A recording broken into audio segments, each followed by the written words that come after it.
சிந்தனையை உடல்நலத்தை சீரமைத்து உய்வித்த குருவே வாழ்க.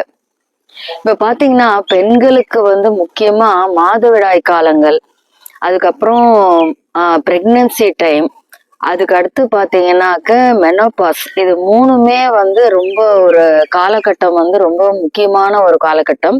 அதுல பாத்தீங்கன்னா மன அழுத்தம்ன்றது அதிகமா வருது. இந்த ஈஸ்ட்ரோஜன், புரோஜெஸ்டரான், டெஸ்டோஸ்டிரோன் இதெல்லாம் உடல்ல சுரக்கிறது கொஞ்சம் மாறுபாடுகள் வரும் நமக்கு. சோ நம்ம பயிற்சியில அதுவும் வேதாத்திரி மகரிஷியோடைய மனவள பயிற்சியை தொடர்ந்து நம்ம செஞ்சுட்டு வந்தோம்னாக்க இந்த 3 கட்டத்திலையும் பெண்கள் ரொம்ப சஃபர் பண்றாங்க. அந்த உதிரம் வெளியே வரும்போது அப்ப போஸ்ட்மார்ட்டம் சென்ட்ரம்னு ஒண்ணு வருது.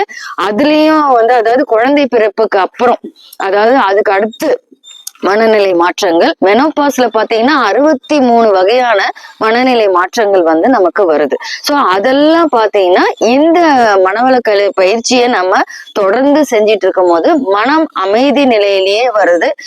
அப்ப அமைதி நிலையிலேயே வரும்போது இந்த வேகஸ் நரம்புடைய இயக்கமும் வருது. அதாவது பக்கப்பரிவு நரம்பு மண்டலம் இயக்கத்துக்கு வரணும். அப்ப மனம் எப்பொழுதும் ஆல்பா நிலையிலே இருந்து காயகல்ப பயிற்சியும் பாத்தீங்கன்னா 13 தடவை ஒரு நாள்ல பண்றாங்க.